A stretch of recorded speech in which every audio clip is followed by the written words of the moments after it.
All right guys, I got something really cool to show you today, and it's right here. Meet the Openroad 270 Freestanding Awning, the newest addition to my campsite setup. Today, we're installing it, putting it through its paces on a full weekend away, and sharing my honest thoughts on how it performs. Stick around.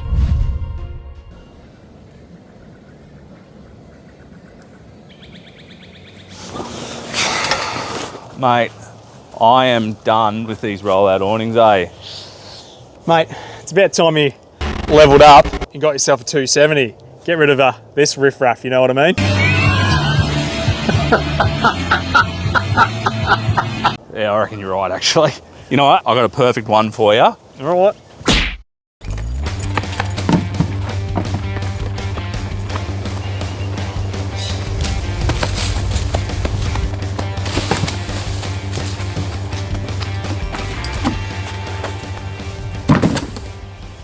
Today we're installing a brand new 270 awning that's been sent to me by the team at Openroad. After we run you through the install process today, I'm looking forward to heading out west in a week's time for a camp trip and see how this thing performs. Openroad is a new brand for me and probably for you too.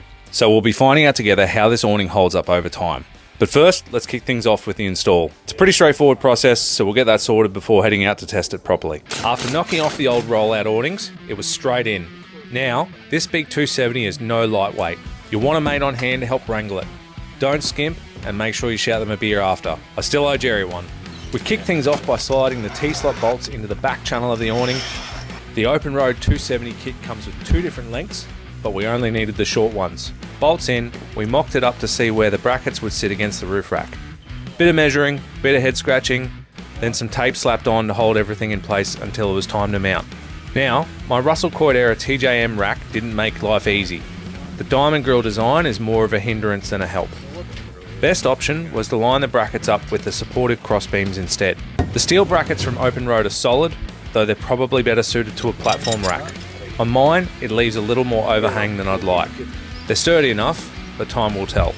Under each bracket, you get two mounting plates and square neck bolts for a rock solid setup. All the hardware is 304 stainless, so no dramas with rust. Nice little touch with the foam backing stickers too. They'll stop the plates chewing into your rack. I've mocked up enough home job steel brackets myself to appreciate that. The plates are a tad wide to suit the beams on my rack, so we trimmed them down to size.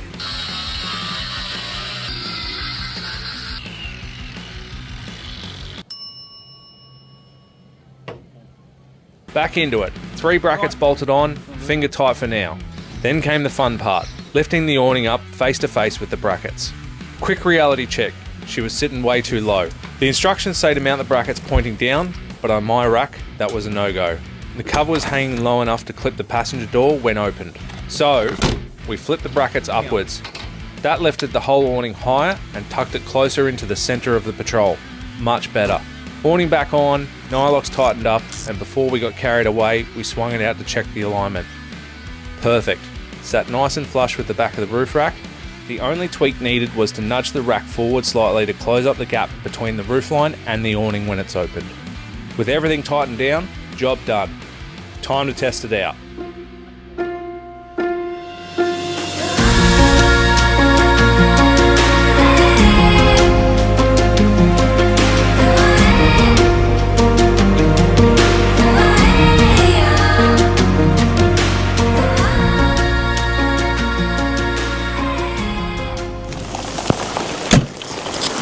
Right, so right now feels about as good a time as any to get this awning out and talk about it while it's absolutely bucketing down. Let's get this thing open. And quick too, which is the beauty of this thing. All right, get out under this. Okay. Okay. Well, I'm dry now after getting very wet. So why would you buy a 270 freestanding awning over your standard King's Dune XTM rollout awning? A strong starting point for me is it only just takes one person to set up. Just walk it out and you're done. While the rollout might see you fumbling with telescopic poles, all the while struggling to keep the thing in the air, for a freestanding 270, poles and tie downs are optional. Fire out, it's easier. Just got that on camera. You also get way better coverage with the 270 compared to your standard rollout awning, which typically only covers one edge of the car. It's called a 270 for a reason, as it gives shade and shelter for 270 degrees around the car. You've decided the 270 awning's the way to go, but why would you get this one from Openroad? What features are they pitching that are better than the other basic awnings on the market? A big one for me here is actually the 270 is built to handle wind and rain. Lord knows I get plenty of that while camping. When it rains, water pools in awnings, it's hard to avoid. The cheaper rollouts are great because you can pitch them at an angle and the water runs off, but I keep hitting my head on the bloody things. Oh, that fucking hurts. The awning is sturdy as a mountain goat by itself, but in addition to the fold-out support poles coupled with pull rings, guy ropes, it becomes rock solid. The built-in tricolour LED lighting is pretty awesome too, giving you a decent spread of light at camp with minimal setup. When it comes to shade, the awning cover on the Openroad 270 feels notably premium.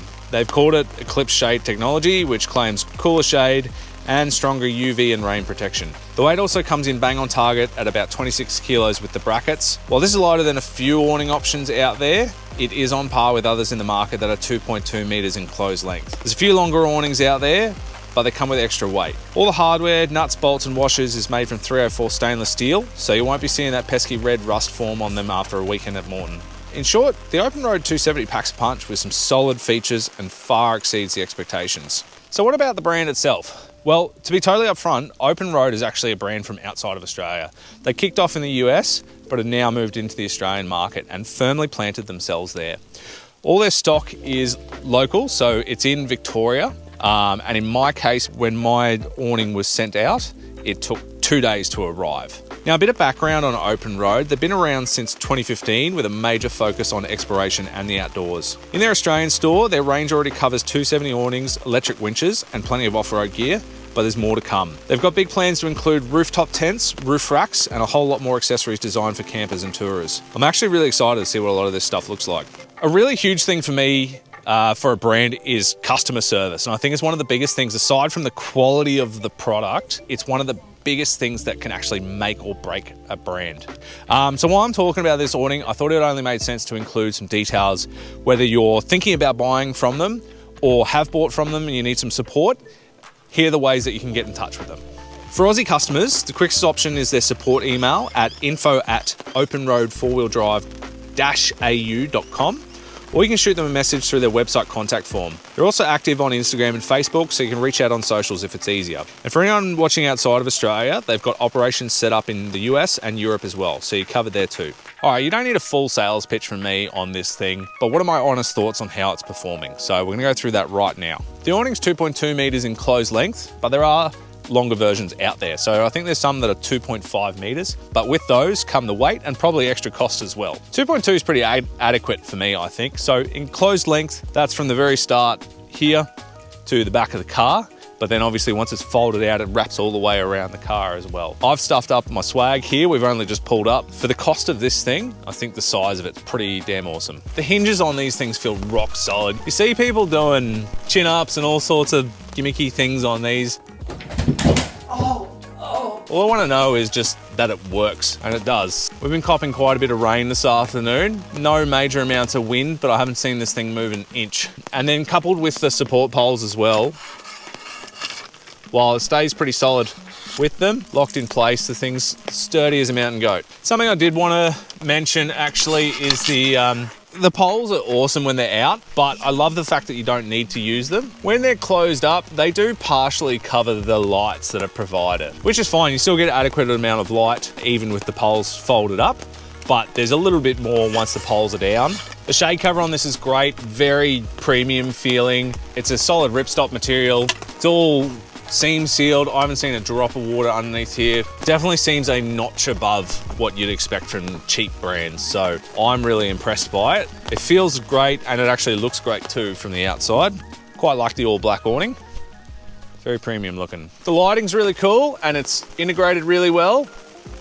Has a great amount of light. Having cords is a bit annoying. I've just recently, a while back, got some of these little hardcore lights that are magnetic and they work great. I've really enjoyed using them. So going back to a cord light setup is feels like a bit of a step back, but it's well worth it to have on this thing. I think the lighting just really provides a general spread around the setup here. Touching on the poles again as well.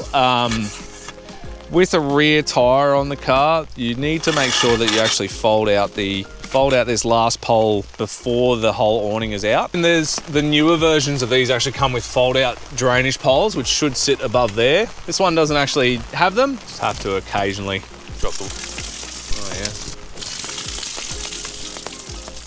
The strap to pull this back seems really decent quality. Would like one that's a ratcheting strap, but this works pretty good. That's some pretty quick, honest thoughts on this thing. Overall, I reckon this has improved my setup. I really was getting sick of having the roll-out awnings, especially the longer side one, which is like, as anyone that's used one of those before knows that it's typically a two-person job, one on each side as you roll it out, and then someone's got to pull the poles out and all that. It's a bloody nightmare. With this thing, you can just prop it out and you're done. It's held up really well over the last 2 days of camping. I'm looking forward to using it in many more camping trips, and so obviously time will tell and see how it goes, but I think it's absolutely going to perform during that time. You might also notice I'm not dropping a discount code for this one, at least not right now. Openroad did offer me an affiliate code, but while I'm still putting the product through its paces, I'd rather your decision be based purely on what you see here. If after a few months I'm still just as confident in the brand and this awning, I'll look at sorting out a code and make sure it's in the description. Big thanks for watching. Being able to make videos like this really helps this channel grow, and it's awesome to be able to show off like some products that might be useful to you guys. If you're looking at buying one of these awnings and it's been helpful to you, give the video a like. If you watched a couple of my videos, appreciate considering giving it a subscribe as well. Also appreciate any comments that you want to put down here about what you've seen today. So feel free to do that. Catches.